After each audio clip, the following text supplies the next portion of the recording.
It may not feel like union is close, but I want you to consider something for a moment.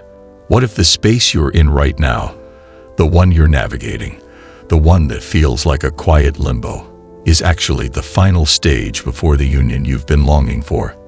You might have imagined that this last phase would feel like fireworks or a rush of divine clarity. You expected signs, those magical moments that feel like synchronicities from the universe, little nudges telling you that union is near, that everything is falling into place. You might have thought it would be grand, some kind of cosmic alignment, some undeniable pull that you couldn't resist. But in reality, it feels quieter than you expected. It feels like stillness, maybe even heaviness, and that's where you are now. You might not understand why it feels this way, but this quiet is exactly what's needed to prepare you for the deepest, most sacred form of union, one that will change everything you thought you knew about love. Here's the truth that no one tells you. Right before union, the soul doesn't expand, it empties. This is a process of deep shedding. Everything that isn't aligned with your highest self begins to fall away. The attachments, the fantasies, the need to control and predict the outcome, everything that was never meant to be a part of this journey starts to dissolve. And while this might feel like everything is falling apart, I assure you, it's not a punishment. It's a sacred clearing. It's an essential process of releasing what no longer serves you so that union can arrive in its purest form. The soul doesn't meet union through clinging. It meets union through surrender. You may feel like nothing is happening, like the world around you is stagnant, like everything is still. But behind the scenes, energetically, everything is shifting. You might not be able to see it, but your soul is realigning, preparing for something that can only be described as sacred, and it's happening beneath the surface in ways you might not be able to comprehend just yet. This is the moment that asks the feminine to trust without proof, to stand in her knowing even when there's no outside evidence to back it up. It's a moment that demands deep faith, where the feminine is being asked to hold the frequency of love, even when it feels like it's fading. And here's the truth. The last stage before union rarely looks like what we imagine. We expect grand gestures, signs from the universe, cosmic synchronicities, or an undeniable pull. We wait for something dramatic to tell us that union is approaching. But in reality, the soul prepares for union not with excitement, but with emptiness. Before union can arrive, everything that was built on illusion must dissolve. The fantasies, the attachment to timelines, the obsession with signs, all of it must fall away so that only the pure truth remains. Union doesn't happen in a world of illusion. It happens in a space of truth, and that truth is only found when we release everything that once seemed important. The need for external validation, the false expectations, and the desire to control how things should unfold. This phase can be uncomfortable. There's no big moment, no grand gesture, no fireworks. It's just you, standing alone in your truth, holding the frequency of love without needing it to look a certain way. It's the space between letting go and holding on, between what was and what is coming. The outside world may look unchanged, but something deep within you has shifted. You no longer cry in the same way. You no longer spiral with every silence. You're not desperately searching for signs anymore, but you still care.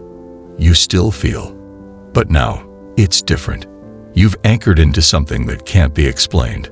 A quiet knowing, a deeper sense of peace. What if this moment isn't a pause at all?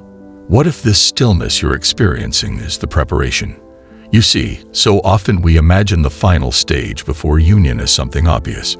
We expect fireworks, powerful synchronicities, or an undeniable pull. But what if it's not like that? What if it's quieter, subtler, deeper than we imagined? The soul doesn't always prepare you with excitement.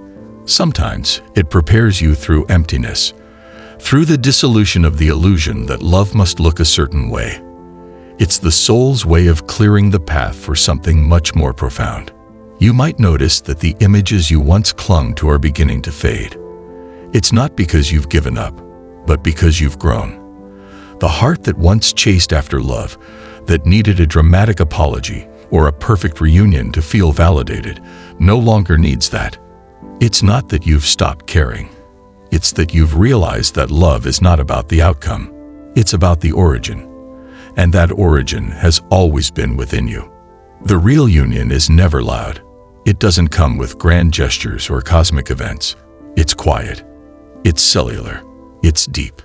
It's the moment when you realize that you no longer need your story to look a certain way, because you finally anchored into the feeling that you once thought only the other person could give you. That's when the illusion of the happy ending begins to dissolve. The chase stops. The need for closure fades. You begin to create continuity, a steady flow, not a desperate pursuit. And here's the key to this. The more you release control, the more magnetic you become. You're not chasing union anymore. You've become the embodiment of it. And this is when you realize the true power of the feminine. It's not in the chase, not in the effort, but in the holding. Holding the frequency, holding the truth, holding space without collapsing into it. The feminine's role in this moment is not to fix anything, not to prove anything, not to wait, beg, or plead. It's to anchor into her truth. It's to stand firm in her knowing, even when everything around her feels uncertain. This is where the feminine holds her power, not by trying to control, but by trusting that everything is unfolding as it should. Even when the outside world doesn't match the internal shifts, the feminine continues to anchor in the truth of who she is, knowing that she's not here to chase. She's here to embody the frequency of what she desires. And when she does that, the masculine feels it. Not because she's trying to get him to move, not because she's pressuring him, but because she's no longer waiting for him to make her whole. She's living in her truth, and that energetic shift sends a ripple through the connection. The masculine begins to feel the change, even if he can't articulate it. He may not act immediately, but the energy is shifting.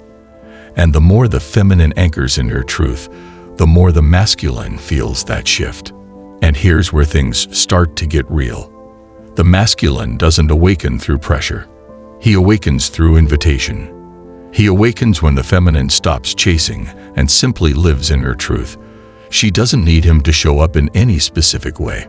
She no longer requires the grand gestures or the constant need for external validation. She is whole on her own.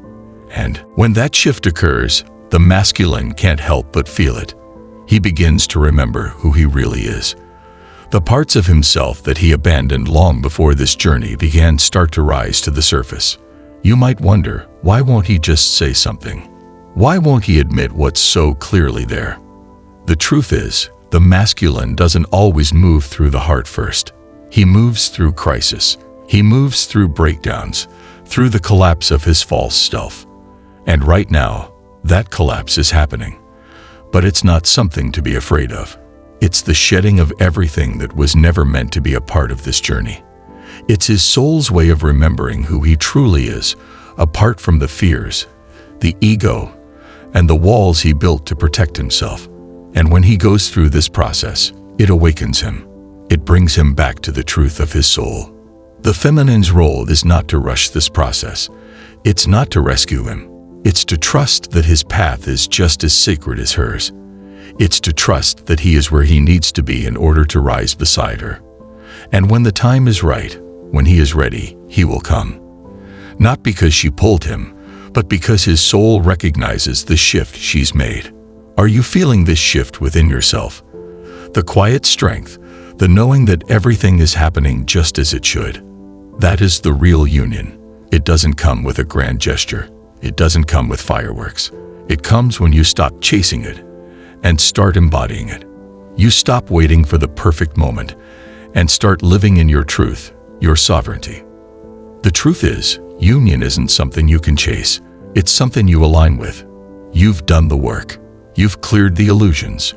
You've returned to your center. And now, union becomes inevitable. Not because you've earned it, but because you've become a match for it. And that match doesn't always look like a wedding or a reunion. Sometimes, it looks like your own life blooming again. Your voice getting louder. Your joy expanding. Your intuition sharpening. Your mission coming into focus. This is union too. Because union isn't a destination, it's a result. It's the result of how you show up when no one's watching. It's the result of how deeply you're willing to trust the process, even when it doesn't make sense. So, if you're here now, feeling the quiet shift, feeling the subtle energy shift within you, know this: you are standing at the edge of everything you've ever wanted. Union isn't something you have to chase anymore. It's something you're already becoming. And when that shift happens, everything around you will change. You will no longer need to ask, "What should I do to bring him closer?" Because you will know, you've already done it. You've anchored into the vibration of what's real. And that's when everything begins to shift. Are you ready to stop chasing and start embodying the union you've always dreamed of? Share your story with us. Your experience might be the sign another soul is waiting for.